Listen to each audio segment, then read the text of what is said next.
चलिए शुरू करते हैं आज का सेशन। बिल्कुल।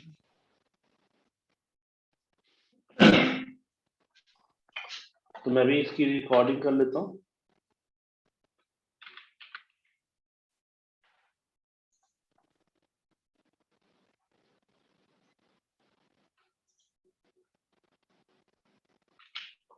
तो आज की हमारी इस ऑनलाइन क्लास में हम आपके साथ बातचीत करने जा रहे हैं कंडीशनल फॉर्मेटिंग, और कंडीशनल फॉर्मेटिंग में हम आपके साथ कुछ ट्रिक्स बात करेंगे, कुछ फॉर्मूले के एग्जांपल बात करेंगे आपके साथ। उसके बाद आप लोगों को एक काम दिया जाएगा जो करके आप मुझे वापस करेंगे। तो चलिए बात करते हैं आज की सेशन की तरफ। सबसे पहले हम बात करते हैं कि हमने कल की क्लास में बताया था कि कंडीशनल फॉर्मेटिंग के अंदर जो है हमने हाईलाइट सेल्स रूल्स को पढ़ लिया था, बाहर दिए के चीजों को पढ़ लिया था। हमने बताया था कि इसके अलावा जो फीचर्स होते हैं वो न्यू रूल्स या मोर रूल्स में होते हैं। तो मोर रूल्स में हम एक बार आते हैं। मोर रूल्स में जहां आप सेल वैल्यू पे greater than, less then, between वगैरह सेलेक्ट कर सकते हैं। उसके बाद मैंने बताया था आपको कि यहाँ पे आप टेक्स्ट सेलेक्ट कर सकते हैं, स्पेसिफिक टेक्स्ट। तो स्पेसिफिक टेक्स्ट में आपको आता है containing, not containing, begin with और एंड। जैसे आपने बिगिन विद कर दिया और यहाँ पे मान लीजिए बिगिन विद, मान लीजिए मैं पूजा डाल दिया, तो जो पूजा से स्टार्ट होगा वो हाईलाइट हो जाएगा। हमने एंड विद किया तो जो पूजा से एंड होगा वो हाईलाइट हो जाएगा। तो कोई पर्टिकुलर वर्ड हाँ किससे शुरू है उससे कर सकते हैं। जैसे हम लोगों के पास डेटा आया था जिसमें मेल और फीमेल को सेग्रीगेट करना था, तो मेल के आगे मिस्टर लगा हुआ था और फीमेल के आगे मिसेस लगा हुआ था, मिस या मिसेस लगा हुआ था। तो हमने मिस्टर वाले को ले लिया था, उठा हाईलाइट करके फिल्टर करके उठा दिया। तो ये चीज आप यहाँ टेक्स्ट से कर सकते हो। उसके अलावा इसमें नीचे हम बात करें तो इसमें डेट ऑकरिंग वही है जो बाहर आपने पढ़ा, इसमें कोई चेंज भी नहीं है। ब्लैंक, ब्लैंक को हाईलाइट करता है, नो ब्लैंक। एरर का एक यूज हम लोग करते थे, उसके लिए हमें एक डेटा लेना होगा। जैसे कि आपने वी लुकअप और बाकी चीजें लगाते हैं, उसमें एरर आता है।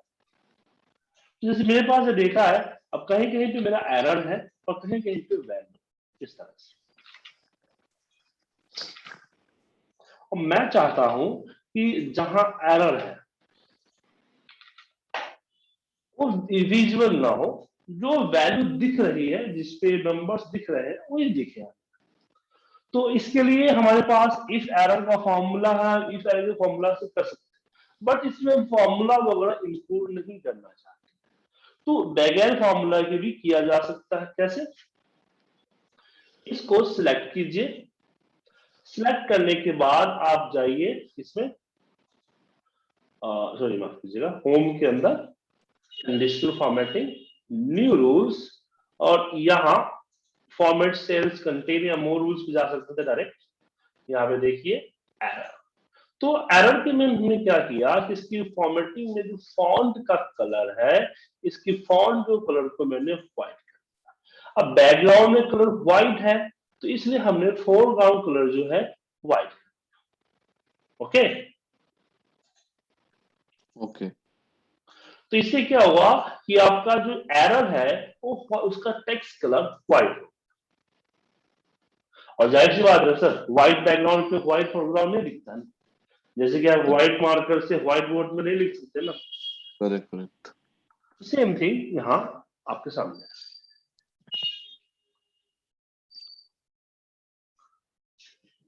उसके अलावा इसमें हम बात करते हैं, अभी तक जो हमने किया, हमने जहां सिलेक्ट किया हमने वहीं पे कलर फॉर्मेटिंग किया है।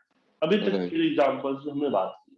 अब हम बात कर रहे हैं कि हम जो है सिलेक्ट कहीं और करना चाहते हैं, सिलेक्ट कहीं और करना चाहते हैं और हाईलाइट कहीं और करना चाहते हैं। सिलेक्ट कहीं और करना चाहते हैं और हाईलाइट कहीं और करना चाहते हैं। जैसे कि मैं चाहता हूं कि क्वांटिटी एमआरपी को मल्टीप्लाई करने के बाद जो रिजल्ट आएगा, अगर वो रिजल्ट ग्रेटर देन 1000 हुआ तो ये पूरी की पूरी रो हाईलाइट होगी। मतलब जिसने 1000 से सेल किया है सर, उसको मुझे हाईलाइट करना। अब यहाँ पे मुझे अमाउंट का कोई ऐसा फिगर नहीं है कि यहाँ पे अमाउंट के लिए मल्टीप्लाई करके कुछ ऐसा बना है। ऐसा फिगर कोई नहीं है।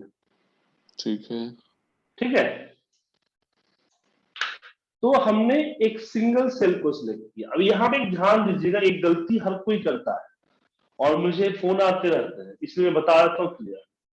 अभी तक मैंने हम लोगों ने जब मिक्सर कोडिंग लगाई तो पूरा एरिया को सिलेक्ट किया था, जहां पे कंडीशन वर्टिकल में अप्लाई करना है हमने पूरी की पूरी एरिया सेलेक्ट किया था। बट जब फॉर्मूला का बात आता है तो हम एक सिंगल सेल सिलेक्ट करते हैं। ठीक है, अब क्यों करते हैं वो भी मैं आपको समझाता हूं। एक सिंगल सेल सिलेक्ट कर लिया, यूज फॉर्मूला फॉर डिटरमाइन, यहां पे आते हैं इक्वल, मैंने यहां D2, आप सिलेक्ट भी कर सकते हैं लेकिन मैं आपको सलाह दूंगा कि आप लिखें D2 मल्टीप्लाई बाय E2 और इनको ब्रैकेट में डाल देते हैं,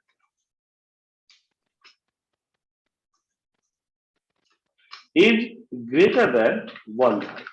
ठीक है, अब ये देखिए, अगर मैं इसको ओके कर दूंगा, जब फॉर्मेट पेंटर से या कॉपी करके जब इसको पेंट करूंगा तो E2 जो हो जाएगा, D2 क्या हो जाएगा, E2 हो जाएगा, E2 क्या हो जाएगा, F2 हो जाएगा। जैसे कि कल मैंने आपको बताया था ना सर, जब रेफरेंस को टॉप टू डाउन करेंगे तो क्या होगा, रो नंबर चेंज होगा, लेकिन जब उसी को फॉर्मूले को अगर आप लेफ्ट राइट करेंगे तो कॉलम चेंज होगा, राइट? यस। यहाँ रो एंड कॉलम दोनों को हमें करना है, तो रो हमारा फिक्स नहीं है, यहाँ 2 होगा तो यहाँ 3 हो जाएगा, यहाँ 4 हो जाएगा, यहाँ 5 हो जाएगा। लेकिन जब यहाँ पे लाएंगे तो कॉलम जो है DE हो जाएगा, एक गड़बड़ है। तो कॉलम हमारा रहना चाहिए, रो चेंज होना चाहिए। ठीक है, तो हमने कॉलम का आगे डॉलर का साइन लगा दिया। ठीक है राकेश जी, ठीक है रुपीश जी।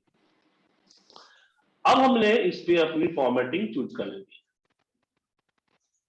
एंड ओके, फिर फॉर्मेट पेंटर दीजिए और नीचे तक पेंट, राइट? सब कुछ समझ में आ गया, किसी को डाउट तो नहीं है? नहीं ठीक। गुरदीप जी, राजेश जी? हाँ हाँ समझ में आ गया। जी सर, जी सर। ओके, तो यहां हम, राकेश जी आपको समझ में आया कि नहीं सर? हाँ हाँ समझ में आया। चलिए, अब इसमें चलिए कुछ छोटे मोटे फॉर्मूलेज करके देखते हैं, राइट? जैसे मान लीजिए कि मेरा यहाँ अकाउंट नंबर मैं टाइप कर,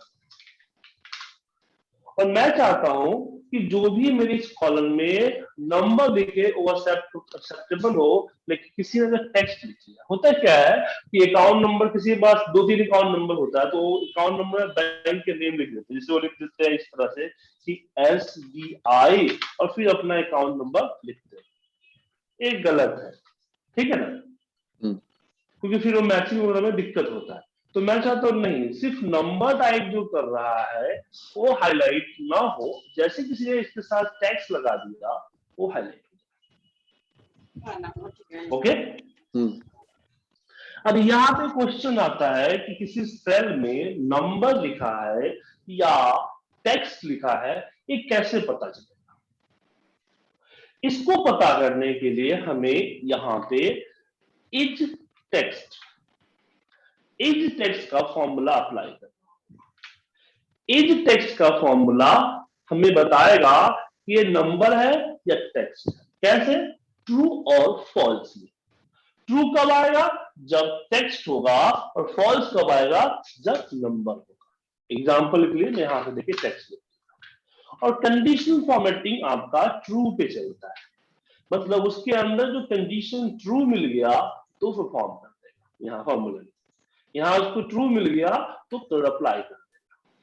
ठीक है, तो यहां पे हम देते हैं इज टेक्स्ट ब्रैकेट ओपन, और हमने A2 को ले लिया। यहां फ्रीज करने की जरूरत नहीं है क्योंकि हम टॉप टू बॉटम ही करने वाले हैं।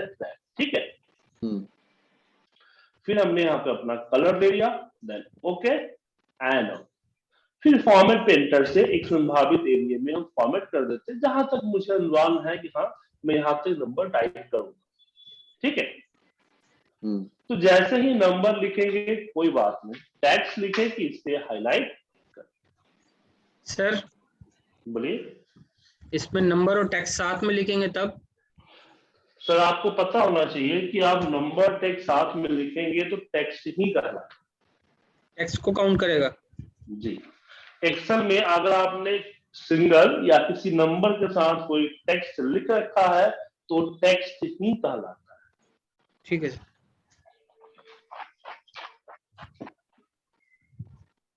ओके जी ओके।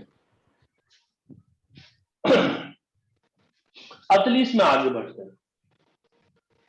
जैसे अब यहां पे मल्टीपल कंडीशन की बात करते हैं। मेरे पास मोबाइल नंबर, राइट, जी और मोबाइल नंबर में सबसे ज्यादा गलती क्या होता है, हम डिजिट कम या ज्यादा लिख देते हैं, ये होता है ना सबसे बड़ी गलती। जी तो मैं चाहता हूं कि इस कॉलम में अगर किसी ने 10 डिजिट से ज्यादा या 10 डिजिट से कम लिखा तो हाईलाइट। तो इसके लिए क्या करेंगे, अब किसी सेल में कितना डिजिट लिखा हुआ है, नंबर या टेक्स्ट, कैसे पता चलता है? पता चलता है हमें लेन की फॉर्मूला से। लेन फॉर्मूले ने बता दिया, जीरो मतलब कि जो भी नंबर टाइप करेंगे वो यहां काउंट करके दे देगा, लेन फॉर्मूला, ठीक है। तो मुझे अगर करना है कि 10 से बड़ा हो या छोटा हो तो हमें क्या करना है, not equal to, greater than, less than, एक कहलाता है नॉट इक्वल टू। हमने 10 कर दिया तो यहां ट्रू आया, फॉल्स है, बट यहां पे ट्रू है, अगर मैं नंबर डालता हूं तो फॉल्स हो जाएगा, ठीक है। तो हमने यहां पे क्या किया, कंडीशनल फॉर्मेटिंग के न्यू रूल्स में यूज फॉर्मूला, और यहां पे हमने लगाया लेन का फॉर्मूला, लेन, और हमने कर दिया D2 is not equal to 10, और यहां फॉर्मेट में गए और हमने अपना कलर अप्लाई। अब मैं अगर ओके कर देता हूं तो देखिए रेड हो गया, फॉर्मेट प्रिंटर से नीचे देख कहूंगा तो रेड हो गया, और यहाँ रेड क्यों होगा, वो नंबर नहीं, उसमें 10 डिजिट ही लेगा ना। लेकिन सर मुझे तो क्या करना था, जब मैं टाइप करूं एंटर मारूं तब चेक करके बताया ना, तो पहले से इसने रेड कर दिया क्या? सर पूरे सेल को वो काउंट कर रहा है। वही मैं आपको समझा, मैं यहाँ पे नंबर टाइप करता हूँ, अगर नंबर डिजिट में लिख गया है तो हट जाएगा तुम, जी नहीं तो लगेगा। ऐसा इसलिए हुआ क्योंकि जो लेन का फॉर्मूला है ना सर, वो ब्लैंक को जीरो करता है। क्या करता है? जीरो। और हमने कंडीशनल फॉर्मेटिंग में क्या दिया था कि लेन नॉट इक्वल टू जीरो, तो जीरो हमने नॉट इक्वल टू 10 किया, जीरो भी तो नॉट इक्वल टू 10 ही होता है ना सर। जी जी, इसलिए उसने ब्लैंक को भी हाईलाइट कर दिया। बट यहां मेरी रिक्वायरमेंट है कि ब्लैंक को हाईलाइट ना कर, ठीक है ना, क्योंकि ब्लैंक हाईलाइट होगा तो दिक्कत हो जाएगा। मुझे नंबर डाल, मुझे ऐसा फीचर चाहिए कि जब मैं नंबर डालूं तो चेक करके बताए कि हाँ गलत कैसे, पहले से चेक करके तो रखे।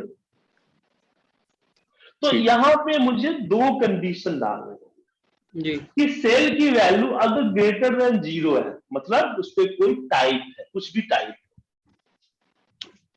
बट प्रॉब्लम है कि यहां हम एक बार में एक कंडीशन दे सकते हैं डायरेक्ट, दो कंडीशन नहीं। अगर आपके पास दो कंडीशन है तो एक फॉर्मूला यूज करना, दो फॉर्मूला यूज करना पड़ेगा। पहला एंड और दूसरा और। एंड कब यूज करना पड़ेगा, जब मोर देन वन कंडीशन हो तो हम यहाँ इसमें कंडीशन वर्डी के अंदर यहाँ पे इसको इस कंडीशन को हम एंड के अंदर में रखेंगे। कब रखेंगे, या और के अंदर में रखेंगे। कब रखेंगे, एंड के अंदर तब रखेंगे जब कंडीशन हमारा रिक्वायर है, मतलब कि जितने कंडीशन है, यहाँ पे दो कंडीशन है ना, दोनों होनी चाहिए, फिर जीरो से भी बड़ा हो और नॉट इक्वल टू 10 हो तो कलर करना, तो दोनों मुझे चाहिए ही चाहिए ना सर। हाँ, तो यहां पे हम एंड का यूज करें, ठीक है। और कभी भी इसमें क्लिक करके एरो की का यूज मत कीजिए, वरना क्या होगा पता है, देखिए इसका रेफरेंस आ जाएगा, आ गया ना सर। इसलिए तो मैंने इस फॉर्मूले के ओ एंड के अंदर में डाल दिया, और यहाँ पे एक छोटा सा कॉमा करके दे दिया कि D2 इज ग्रेटर देन 0। अब एंड क्या होगा कि दोनों कंडीशन को चेक करें। ठीक अगर दोनों कंडीशन सक्सेस हो, कि दोनों कंडीशन ने एंड को ट्रू दिया, तो एंड बाहर कंडीशनल फॉर्मेटिंग को ट्रू देगा। अगर किसी एक ने दिया फॉल्स, तो कंडीशनल फॉर्मेटिंग को देगा फॉल्स। कोई एक भी, अगर एक ट्रू दे दिया एक फॉल्स दे दिया, फिर भी वो फॉल्स ही देगा, क्योंकि एंड की प्रॉपर्टी है कि उसके अंदर में जितने भी कंडीशन लगे हैं सबका रिजल्ट ट्रू होना चाहिए, तभी वो बाहर ट्रू देगा। और जब तक कंडीशन फॉर्मेटिंग को ट्रू नहीं मिलेगा वो फॉर्मेटिंग अप्लाई नहीं करेगा। Right right. हमने इसको अप्लाई कर दिया एंड ओके। अब देखिए ब्लैंक हो गया, लेकिन जैसे ही नंबर आप गलत लिखेंगे वो हाईलाइट हो जाएगा, सही नंबर लिखेंगे तो कोई बात नहीं, गलत नंबर टेक्स्ट में लिखे या नंबर में लिखे आपका हाईलाइट हो जाएगा। ओके जी ओके।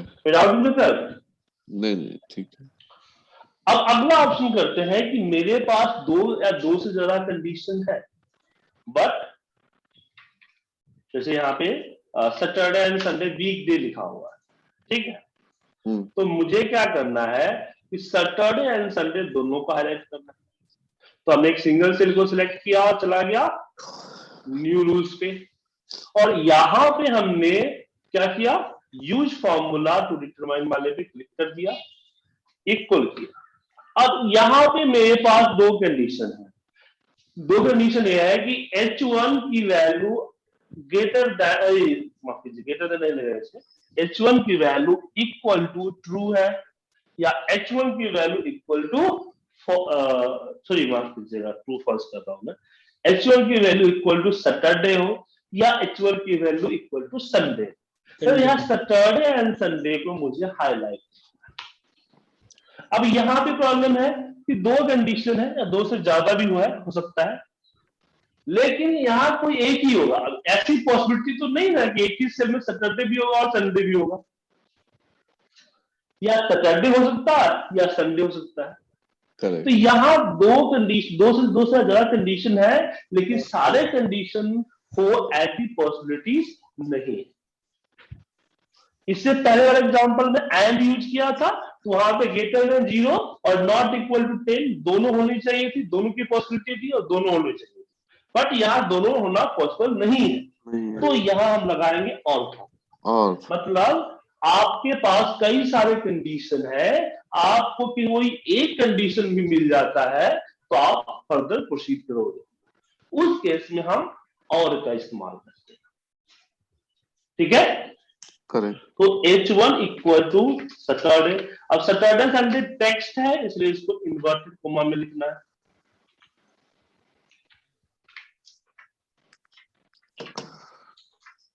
तो हमने क्या किया कि H1 equal to Saturday comma H1 equal to Sunday, और फॉर्मेट में गए और यहां पे हमने अपना फॉर्मेटिंग अप्लाई किया, देन ओके, और फॉर्मेट प्रिंटर से नीचे की तरफ प्रिंट। तो राकेश जी, गुरप्रीत जी एंड राजेश जी, कोई डाउट? नहीं सर, समझ में आ रहा है? हाँ जी। चलिए अब इसमें अगली एग्जांपल की तरफ बढ़ते हैं। हमने आपको कल की क्लास में बताया था एक डुप्लीकेट का, जैसे मान लीजिए अकाउंट नंबर ही है, तो हमने बोला कि मैं 1 लिखता हूं, ठीक है, नीचे भी 1 लिखूंगा तो क्या होगा, हाईलाइट होता है। बट प्रॉब्लम क्या है कि जब मैं डुप्लीकेट वैल्यू करता हूं तो दोनों हाईलाइट हो रहा है। जी दोनों वर्ड हाईलाइट हो रहा है सर? जी जी दोनों हो रहा है।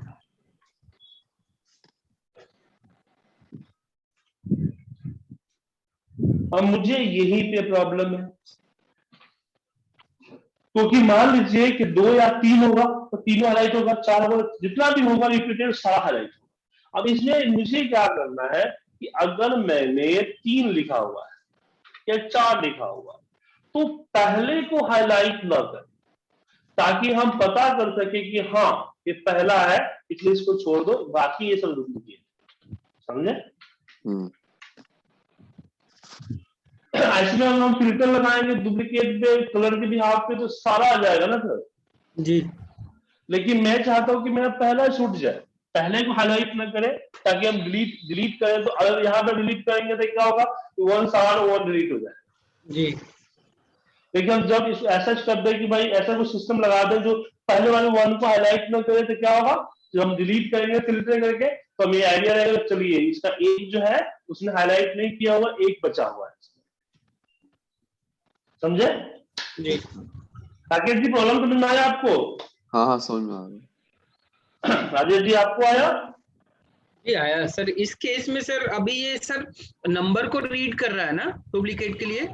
नंबर टेक्स्ट किसी को भी रीड करता है, इसको कोई ऐसा स्पेसिफिक नहीं है, सेल वैल्यू के अकॉर्डिंग चलता है, चाहे नंबर हो, डेट हो, टाइम हो, या टेक्स्ट, जी या टेक्स्ट नंबर दोनों हो। ठीक है,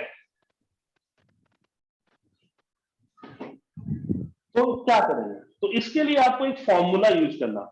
एक फॉर्मूला हमारा होता है काउंट इफ का। काउंट इफ फॉर्मूला को मैंने पूरा कॉलम सेलेक्ट कर दिया और बोला कि इसको काउंट करो, तो रिजल्ट देगा 4। 4 दिया, लेकिन जितने भी 1 आएंगे ना सबको 4 ही देगा। जी मैं चाहता हूं कि काउंट इफ का फॉर्मूला कुछ ऐसा करे कि पहले वाले को 1 दे, दूसरे वाले को 2 दे, तीसरे वाले को 3 दे, और चौथे वाले को 4। सर इसी में रेंज सिलेक्शन बदलनी पड़ेगी। हाँ, मतलब कि आपको पता चला ना कि हमें करना क्या है। तो सबसे पहले चीज क्या होती है, प्रॉब्लम को समझना। अगर प्रॉब्लम को समझ जाए ना, तो आप इसका सॉल्यूशन समझ सकते हैं। आपने सुना होगा सर कि आवश्यकता ही आविष्कार की जननी है। जी तो सर अगर मान लीजिए हमें आवश्यकता नहीं होती, इतने सारे आविष्कार होते नहीं होते ना? बिल्कुल नहीं। तो आवश्यकता क्या है? आवश्यकता हमारा प्रॉब्लम है।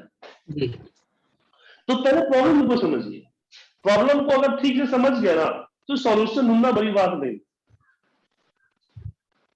तो हमने क्या किया, यहां पे काउंट इफ का फॉर्मूला लगाया। काउंट इफ में हमने K2 से K2 कॉमा K2 कर दिया। ठीक है, हमने क्या किया, K2 से K2 कॉमा K2, नीचे किया 1 आएगा। अगर इसी को ड्रैग कर देंगे ना, तो सब जगह पे 1 ही आएगा।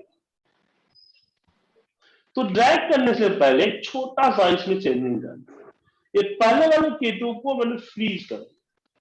अब ऊपर से नीचे ड्रैग होगा तो स्टार्टिंग जो हमारा रेंज है वो फ्रीज है, एंड वाला रेंज जो है वो अनफ्रीज है, जो कि बढ़ सकता है। जैसे मैंने यहाँ नीचे ड्रैग किया तो क्या हो गया, ये हो गया K2 से K3, क्योंकि K2 जो था फ्रीज था। अब K2 दूसरा K2 फ्रीज नहीं था, तो क्या होगा, K2 K3 हो गया।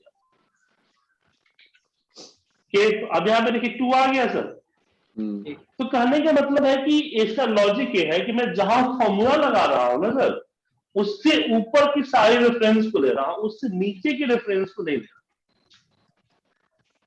ठीक है, अब इसी फॉर्मूले को मुझे कंडीशनल फॉर्मेटिंग में डालना, क्योंकि अभी सीक्वेंस दे रहा है ना आपको सर, पूरा दे रहा है। अब इसी कंडीशनल फॉर्मेटिंग को क्या करना है, हमें फॉर्मूला इसमें डालना, कंडीशनल फॉर्मेटिंग में डालना है। इसे कॉपी कर लीजिए पूरा, यहाँ पे कर्सर रखें, यहाँ कर्सर रखें, और मैं एक बार क्लियर कर देता हूँ, जो डुप्लीकेट लगा हुआ मैंने क्लियर कर दिया। सॉरी, इंटायर शीट हो गया, कोई बात नहीं। न्यू रूल्स, यूज फॉर्मूला, और यहाँ पे हमने उस फॉर्मूले को पेस्ट कर, और हमने बोला कि एक ग्रेटर देन 1 होना चाहिए। ठीक है, तो 1 वाले को स्किप कर देगा, और एयर लगा दिया मैंने कलर, देन ओके। अब इसको फॉर्मेट पेंटर से नीचे की तरफ हम पेंट करें।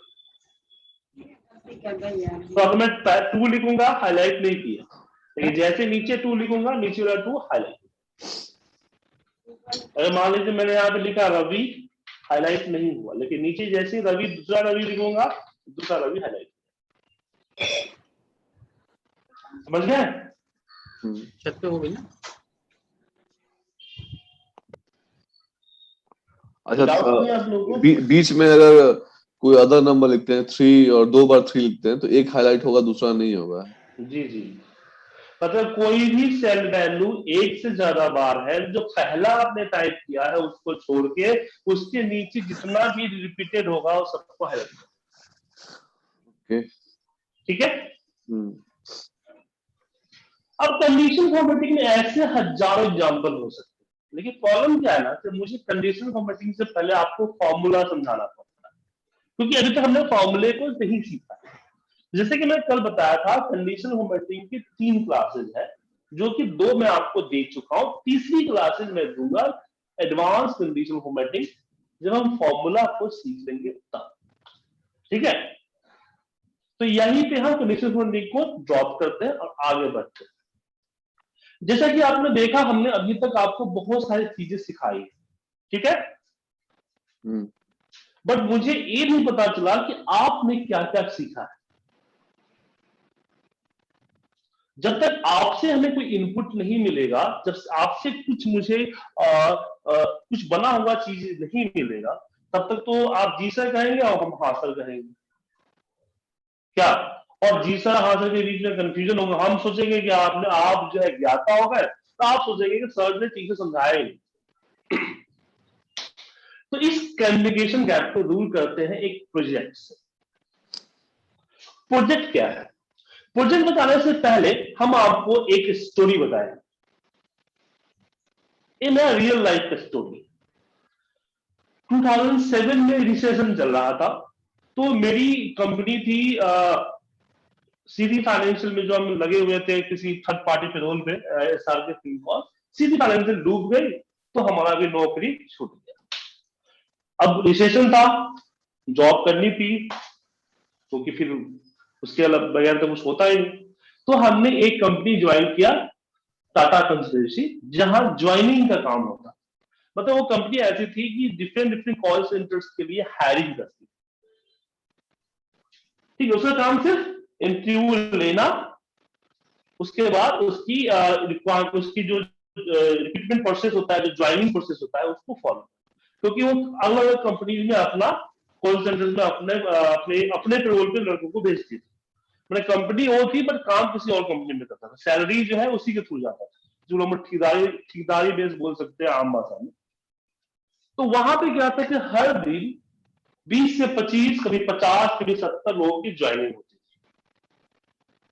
राइट। तो मेरा काम वहां पे क्या था? मेरा काम था कि मुझे लिस्ट मिलता था कि कल इन सारे लोगों का ज्वाइनिंग करना, उनको कॉल करके बुला लिया जाता था। कॉल करने का काम मेरा नहीं था, और जो सिलेक्ट करती थी वही कॉल करती थी। तो मुझे लिस्ट मिल जाता था, फिर बंदे अगले दिन आते थे। आने के बाद उनको एक बड़ा मोटा सा फॉर्म देते थे भरने। तो फॉर्म में क्या था? आपका एम्प्लॉय कॉन्टैक्ट फॉर्म थी, उसके बाद उसमें इसका लेबर वेलफेयर फंड का फॉर्म, एम्प्लॉय वेलफेयर फंड जो करता है उसका फॉर्म था, ईएसआई का फॉर्म था, पीएफ का फॉर्म था। ऐसे सारे मिला के 15 पेजों का फॉर्म था। और किसी के पास अगर पैन कार्ड नहीं है, तो हम पैन कार्ड भी अप्लाई करवा देते थे, तो पैन कार्ड का एक अलग फॉर्म था। तो 15-16 पेजों का एक फॉर्म था, जो कि उनको फिल करना था। अब वो लोग फिल करते थे। अब जाहिर सी बात है सर, 16 पेज की फॉर्म भरेंगे तो कहीं नहीं कहीं गलती तो करेंगे। अगर आपने कहीं कुछ ऐसे डॉक्यूमेंट में गलती कर दी जो गवर्नमेंट को जानी है, तो उसको दोबारा से फिल करवाना पड़ता था हमें। तो पेज फाड़ को फिर दोबारा से फिल करवाओ, फिर उनकी सारी इंफॉर्मेशन को लो, उसकी इंफॉर्मेशन को उनके डॉक्यूमेंट से चेक करो, और फिर उसको हमारी जो एक्सेल शीट थी, एम्प्लॉय एक्सेल शीट थी, उसमें उसको पूरी टाइपिंग करो। और मेरे पास एक प्रॉब्लम था, एक ऐसा 2 प्रॉब्लम थी। पहली प्रॉब्लम ये थी कि मैं हार्ड वर्क नहीं करता था, मैं स्मार्ट वर्क करता था। मैं सोचता था कि जब सिस्टम मेरा सारा काम सिस्टम से हो जाए, मुझे क्यों करना। और दूसरी प्रॉब्लम ये थी कि मुझे हैंड राइटिंग पढ़ने में प्रॉब्लम होती। मैं किसी की हैंड राइटिंग अभी भी प्रॉब्लम होती, शायद इसलिए जो है ना सर, मैं डॉक्टर नहीं बन पाया। तो हैंड राइटिंग पढ़ने में प्रॉब्लम होती थी। तो कभी कभी किसी का नाम गलत लिख दिया, तो उनका चेक उसी नाम से बनते थे, उसमें चेक सिस्टम था, फंड ट्रांसफर नहीं थे, तो गलत हो जाता था। फिर पूरा करेक्शन करवाओ, फिर अकाउंट पे दो, फिर नया चेक करवाओ, बस झमेला हो जाता। तो हमने 15 दिन ऐसा काम किया। 16वें दिन मैं बॉस के सामने खड़ा हो गया, जो हमारे डायरेक्टर थे, बोला कि मैं इस तरह का गधों वाला काम नहीं कर सकता, डू सम ऑटोमेशन। तो बोला कि भैया ये फॉर्म भरवाने तुम कौन सा ऑटोमेशन कर लोगे, तो मेरे पास एक आइडिया है, मैं ऐसा कर सकता हूँ। तो क्या आइडिया था, हमने बोला कि सर हम खुद से फॉर्म नहीं भरेंगे, फॉर्म भरेगा हमारा जो रिक्रूटमेंट करने वाला आता है एम्प्लॉय, सो भरे। तो अभी तो वही भरता है, नहीं वो अब पेन पेपर्स नहीं भरेगा, वो एक एक्सेल सीट पे भरेगा, समझे।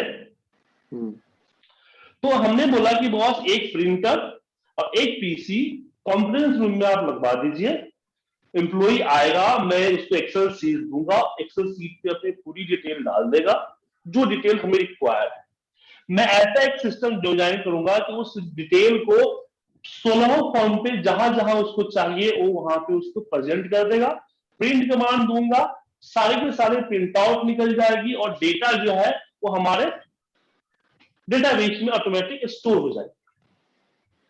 और साथ में हम उसी से मैं डेटा एंट्री करते समय हम फोटो डेटा एंट्री होने के बाद फोटो चिपकाएंगे, उनके सिग्नेचर लेंगे और डॉक्यूमेंट चेक कर लेंगे, आई कार्ड वगैरह सब कुछ निकल जाएगा, मतलब एक कमांड में सब कुछ मिल जाएगा। और जो अभी 1.5 से 2 घंटा एक ज्वाइनिंग कंप्लीट करने में लग रही है, मैं आपको बोलता हूं कि इसको कंप्लीट करने में मात्र 5 मिनट से भी कम टाइम लगेगा एक एम्प्लॉय।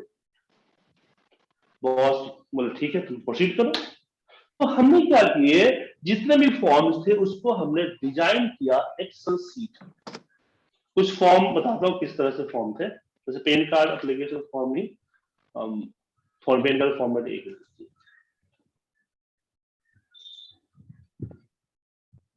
ठीक है सर, ये पैन कार्ड एप्लीकेशन फॉर्म है।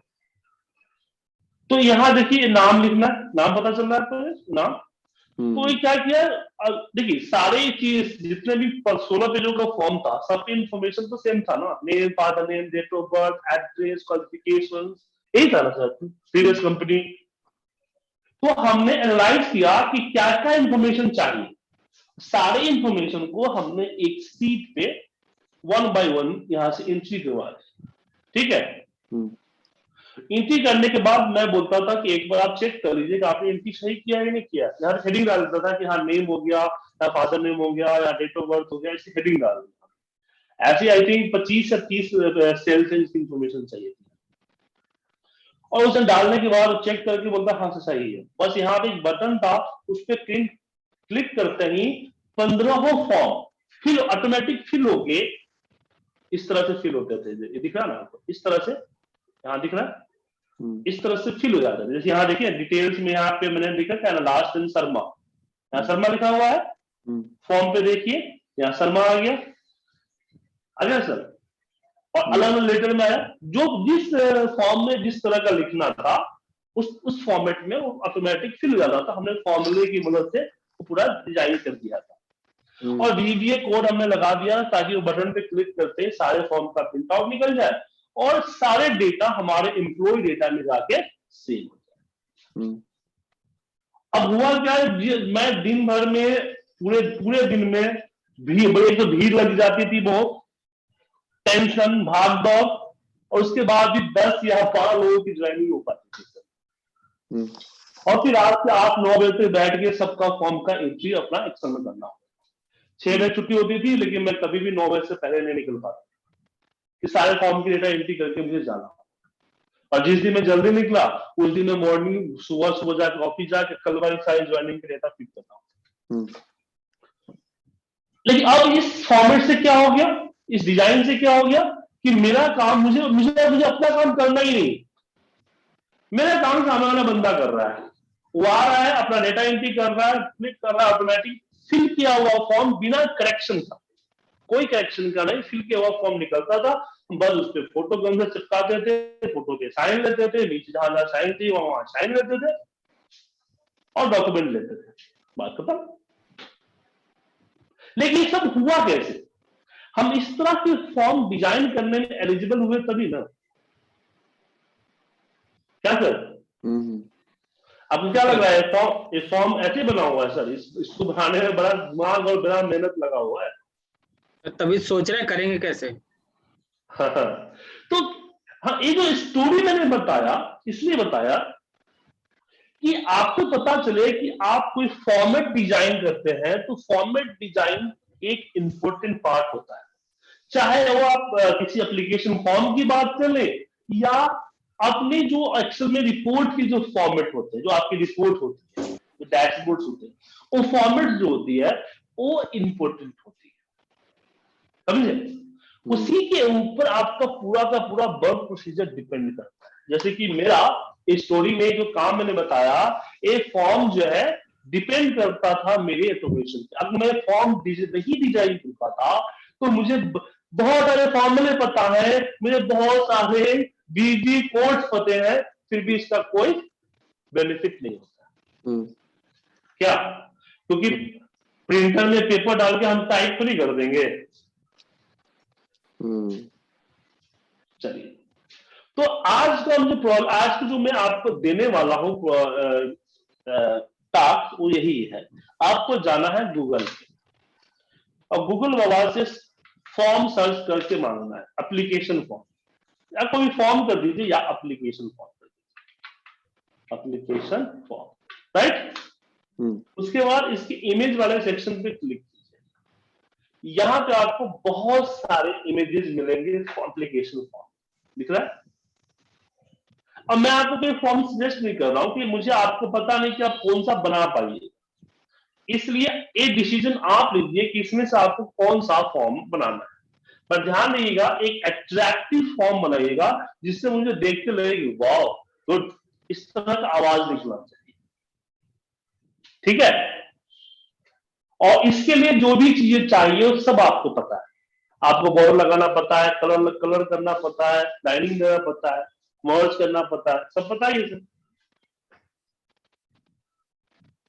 ठीक है? तो आप जो है मुझे एक अट्रैक्टिव फॉर्म बना के दीजिए ताकि मुझे पता चलेगा कि आपने पिछले 6-7 दिनों में जो हमने फॉर्मेटिंग की क्लास आपको कराई है उसमें आपको क्या समझ में आया। उससे फिर हम एवरेट करेंगे कि कौन सा टॉपिक आपको समझ में नहीं आ रहा है, कौन सा टॉपिक मुझे आपको दोबारा से पढ़ाना चाहिए। ठीक है सर? ठीक है, चलिए तो शुरू कर दीजिए। अगली क्लास में हम आपके साथ बातचीत करेंगे प्रोटेक्शन मेथड के बारे, ठीक है? कि किस तरीके से हम अपने डेटा सेल वैल्यू फाइल्स को प्रोटेक्ट कर सकते हैं किसी और को एक्सेस से, ठीक है? Okay bye. असल सुनील ने मुझे पूछना था, कल मैंने VLOOKUP आपसे पूछा, मैंने ट्राई किया डॉलर लगा के, फिर भी नहीं लगा, तो क्या मैं आपके सामने ट्राई करूं एक बार? ठीक है, ट्राई कीजिए। मैं आपको स्क्रीन देता हूं।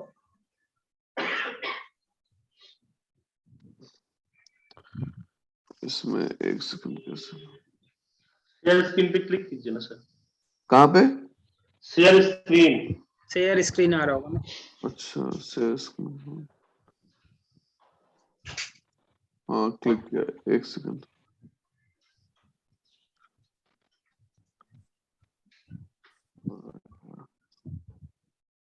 VLOOKUP है ना, VLOOKUP